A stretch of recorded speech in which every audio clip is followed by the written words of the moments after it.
incorporar estas energías alternativas dentro del marco de energía venezolano. ¿Okay? ¿Y qué han hecho otros países?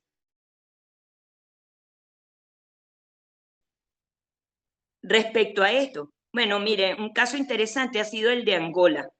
Ellos consideraron un modelo de usar su petróleo para financiar la implementación de energías alternativas en zonas rurales. Angola es el segundo mayor productor de petróleo de África subsahariana. Este país enfrenta, digamos que puede ser una crisis similar a la de Venezuela, porque tienen una caída de producción petrolera por inadecuada gestión y desafíos significativos energéticos. Pero ellos han estado implementando un plan para impulsar la energía solar. Déjenme darles un contexto breve energético de Angola. Ellos tienen una reserva de 9.000 millones de barriles de petróleo. Son el país en el mundo, el número 18 en tener este tipo de reservas. En el 2024 produjeron 1,1 millones de barriles por día. ¿Okay? Y ellos han tenido una caída en la producción por desinversión de algunas compañías extranjeras petroleras, como por ejemplo en el caso de Chevron y ExxonMobil, que tenían sus operaciones allí. En cuanto al suministro de electricidad, solo el 45% de la población tiene acceso a la energía eléctrica y en las zonas rurales menos del 20%. ¿Okay? Tienen una alta dependencia del diésel para el funcionamiento de sus plantas termoeléctricas, que representan el 60% de la generación de electricidad en ese país. ¿Sí? Angola estableció como estrategia un programa que se llama Energía Angola. Esto lo iniciaron hace 5 años atrás. ¿Sí? La meta de ellos era que el 70% de la población tuviese acceso a la electricidad para este año, ¿sí? Tomando en cuenta que la mitad de las fuentes de energía proveniesen de la energía solar.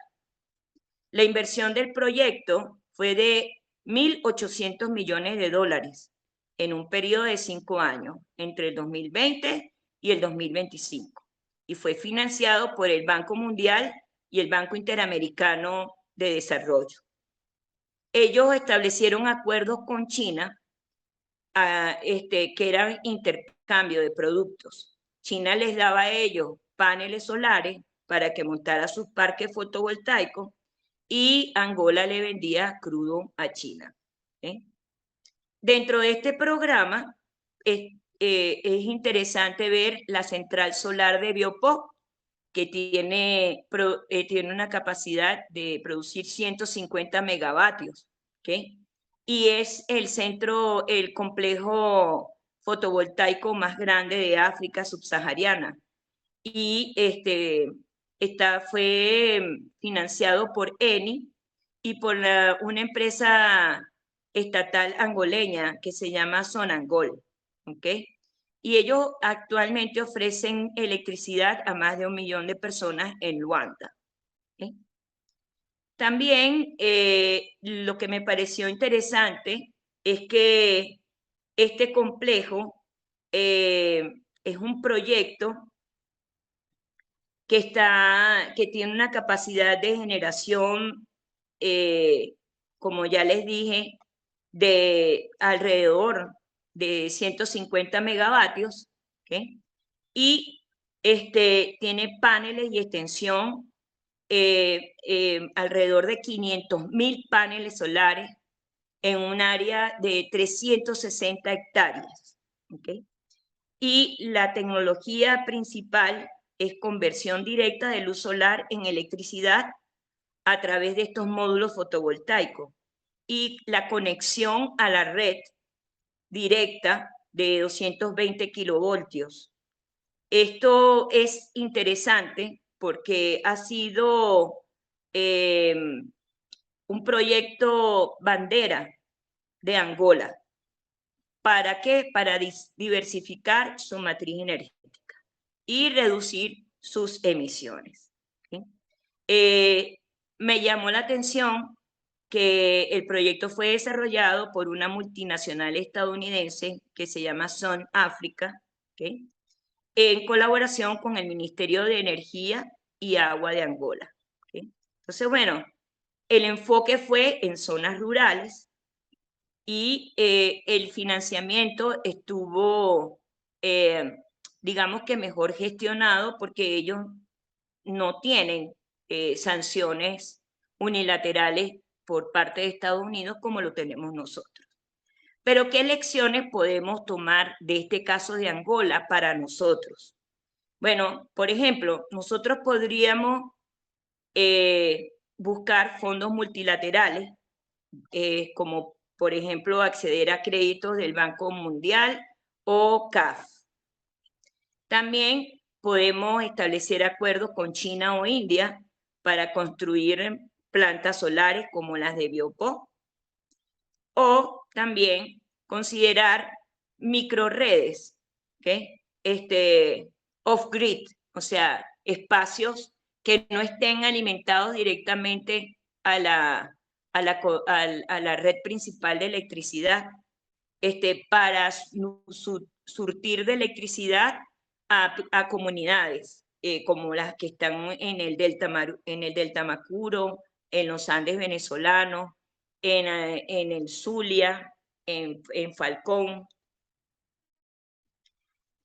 Otro ejemplo que me pareció interesante compartir con ustedes es el de Brasil. Brasil ha implementado un modelo que se enfoca en la extracción de petróleo en aguas profundas para convertirse en líder en energías eólicas y en bioenergía, ¿sí? Entonces, este es un caso muy interesante porque Brasil tiene una de las matrices energéticas muy atractivas, tiene un 48% de componentes de energía alternativa, ¿okay?, y su estrategia es combinar la exploración y extracción petrolera en aguas profundas con una expansión agresiva de energía eólica, solar y de biocombustibles. Recordemos que Brasil, ya lo había mencionado, ellos tienen una producción de 3.7 millones de barriles por día. Se han convertido en el primer país en Latinoamérica productor de petróleo, ¿sí?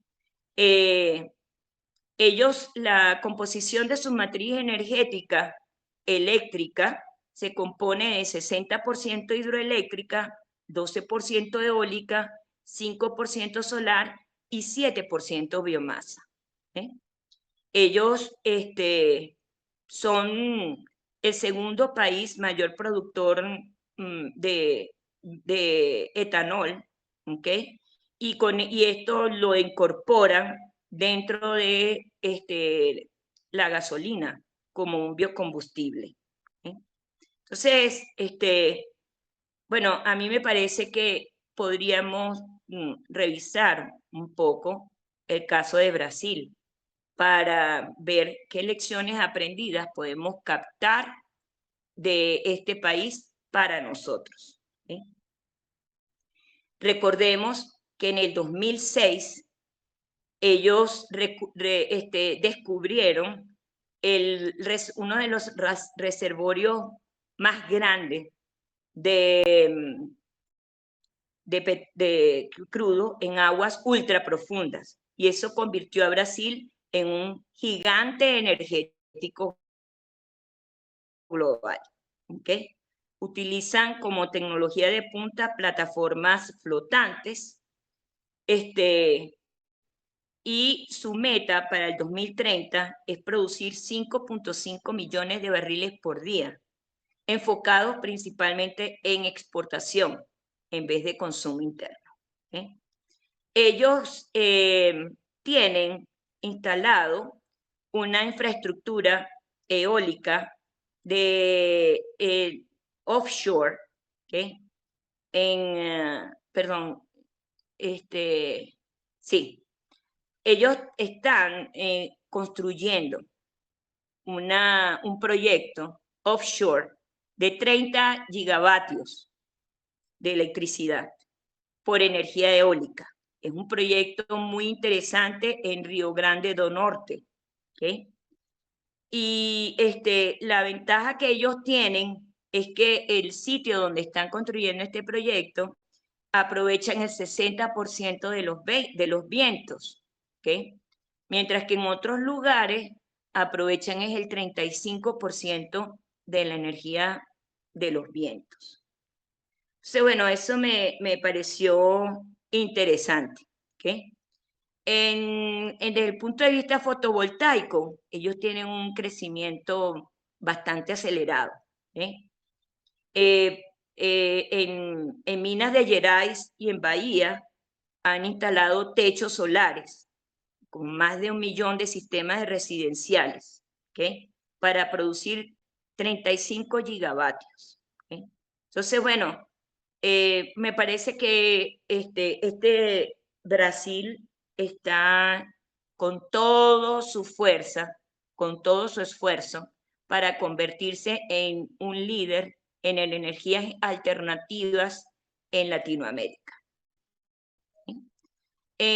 También me pareció interesante porque Petrobras, que es la petrolera estatal de Brasil, ha sido pionera en el desarrollo y comercialización de un tipo de diésel verde, que es a partir del coprocesamiento de aceites vegetales, especialmente aceite de soya, con diésel mineral, ¿okay?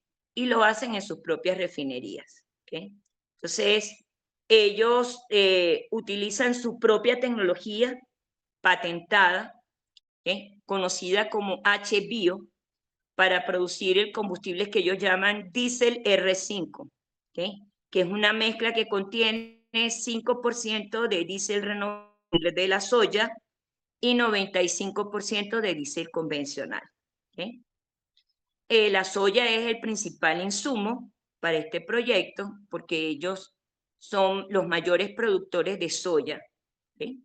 Y Petrobras ha firmado contratos con grandes empresas agrícolas como Bunge para asegurar el suministro de aceite de soya refinado, ¿sí? Entonces, bueno, me parece interesante eh, este, este proyecto que lleva a Brasil, ¿sí? Entonces, lo otro también es que ellos están eh, indagando con un proyecto que se llama Ceará. Está en el puerto de Pecém, que está ubicado en el mismo estado de Ceará y se ha posicionado como un centro neurálgico para la producción y exportación de lo que llaman hidrógeno verde, ¿okay? A nivel global. Y tiene su enfoque particular es el mercado europeo.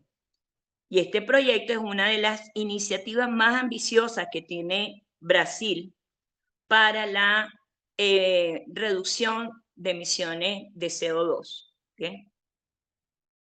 Y el hidrógeno verde es un hidrógeno que se produce a través de la electrólisis del agua, un proceso que utiliza electricidad para separar el hidrógeno del oxígeno del agua, ¿ok?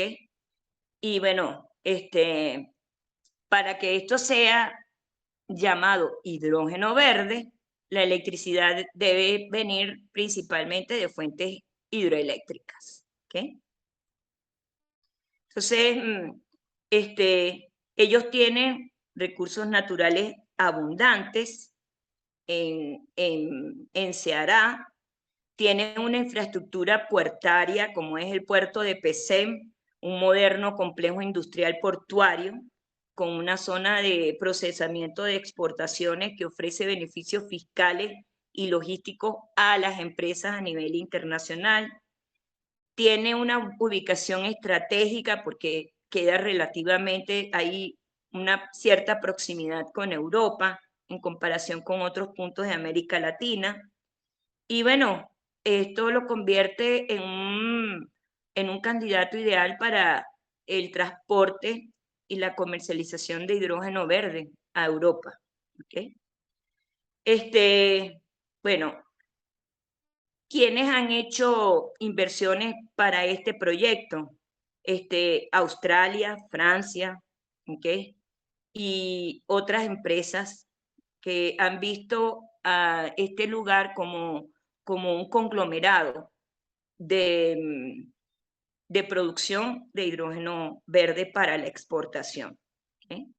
Entonces, ¿qué lecciones podemos tomar de Brasil para nosotros? Bueno, podemos crear un fondo de regalías, por ejemplo, del arco minero, para impulsar la energía solar y la energía eólica donde aplique. Por ejemplo, donde tenemos el complejo industrial el complejo refinador de Paraguaná, y en el Zulia tenemos el complejo industrial petroquímico, ¿okay? Y así lo fortalecemos y lo hacemos más sostenibles. ¿Okay? Podemos producir, al principio en el año 2005, nosotros estábamos con el proyecto de la producción de etanol a partir de la caña de azúcar. Podemos entonces retomar, ¿por qué no? Retomar estos biocombustibles. ¿Okay? Podemos impulsar los proyectos de electrificación con energía solar y eólica, La Guajira y los llanos, por ejemplo. ¿Okay? Y inclusive hasta buscar alianzas con empresas brasileñas si eso están las condiciones dadas. ¿Cuáles son los desafíos que está viviendo Brasil y que son advertencias para Venezuela? Una de las cosas es que, por ejemplo, el nordeste de Brasil es rico para la energía eólica. Sin embargo, en la parte del Amazonas sigue dependiendo del diésel. Entonces, nosotros también tenemos desigualdades regionales. Por ejemplo, el Zulia y Falcón son muy atractivos para la energía solar. ¿Okay? No así otras regiones del país, pero igual podemos diversificar. ¿Okay? Lo otro que es crítica del resto del mundo es que, bueno, estén utilizando la soya y la caña de azúcar para producir biocombustibles cuando estos son elementos principales para la seguridad alimentaria de los humanos. ¿Eh? Entonces, bueno, allí tenemos puntos que pensar, puntos que reconfigurar desde el aspecto de desarrollo de investigación, desde el aspecto de investigación y desarrollo. Con todo esto, ¿okay?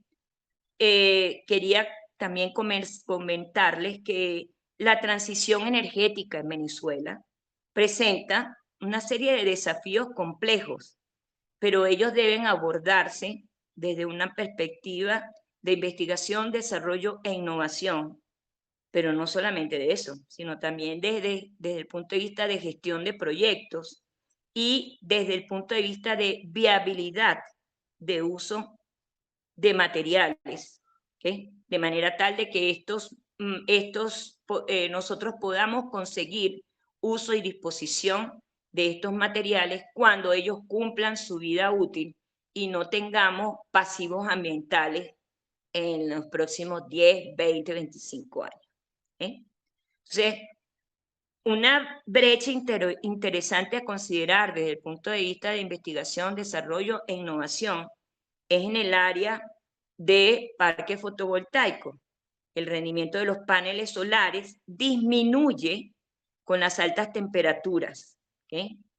Entonces, la investigación y desarrollo debe enfocarse en generar materiales fotovoltaicos que mantengan una alta eficiencia en climas de estas altas temperaturas, así como la producción de materiales de almacenamiento de energía, como baterías distintas a la del litio, tomando como ejemplo a China, que está desarrollando baterías a base de sal. ¿Sí? Entonces, ellos han estado utilizando las baterías de sodio y ellos se están convirtiendo en ellas se están convirtiendo en una opción atractiva para el almacenamiento a gran escala en la red eléctrica, y como es el caso de las centrales fotovoltaicas. Entonces, una de las empresas que está impulsando esto es CATL, ¿okay?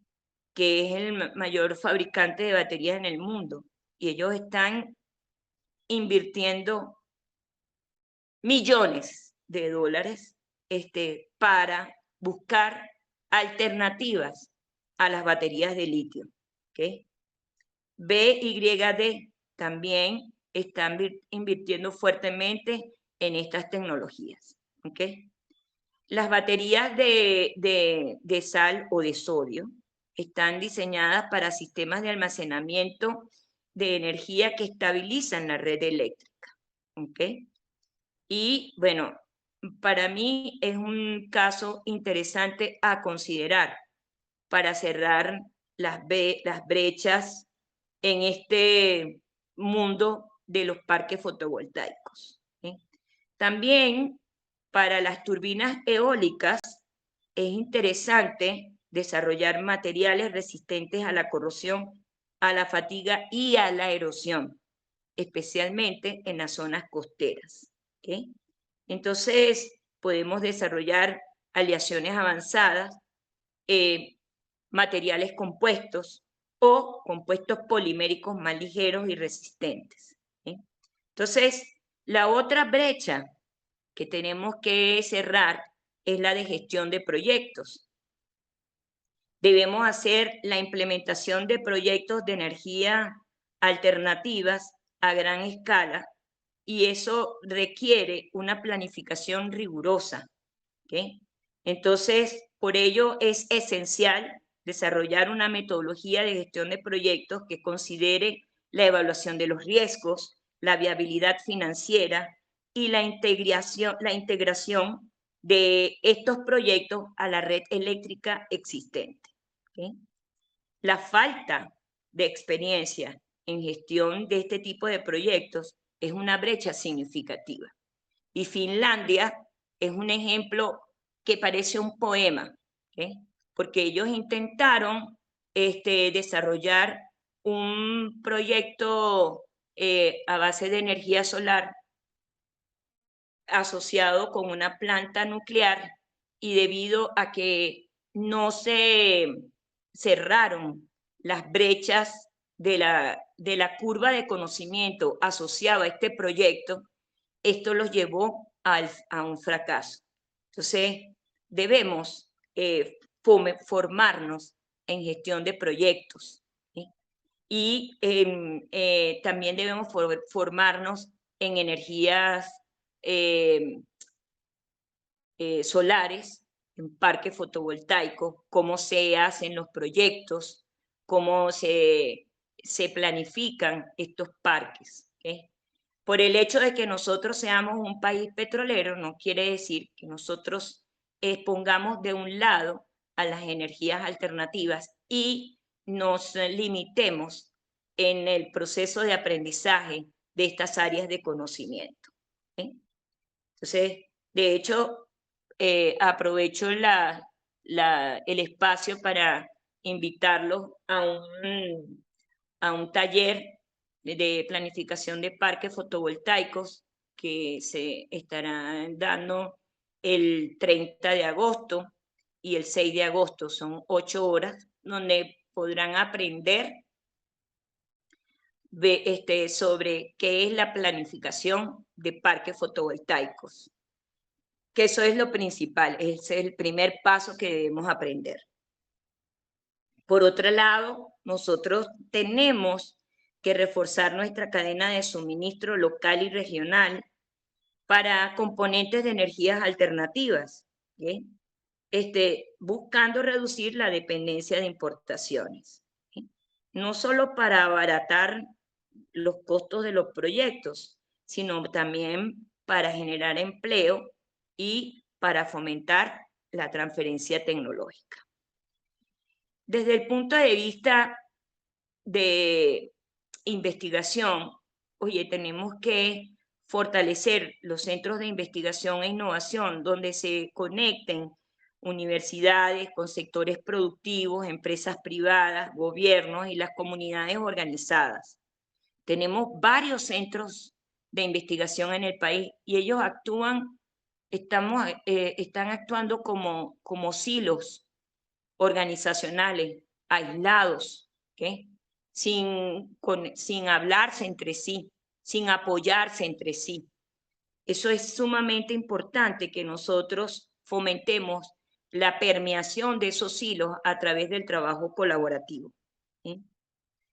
Sobre todo si es una colaboración transdisciplinaria, porque necesitamos generar soluciones holísticas, porque nuestra matriz energética no puede verse individual, como elementos individuales, tiene que verse como un sistema holístico energético para darle seguridad energética a nuestro país. Lo otro que es crucial, por supuesto, es asignar presupuestos específicos para la investigación y desarrollo de energías alternativas, ¿okay? Combinadas con la energía tradicional, ¿okay? Y esto puede hacerse a través de fondos públicos, incentivos fiscales para la inversión privada y hasta crear un fondo soberano de innovación energética, ¿okay? Y, por supuesto, que tenemos que formarnos todos en energías alternativas, ¿sí?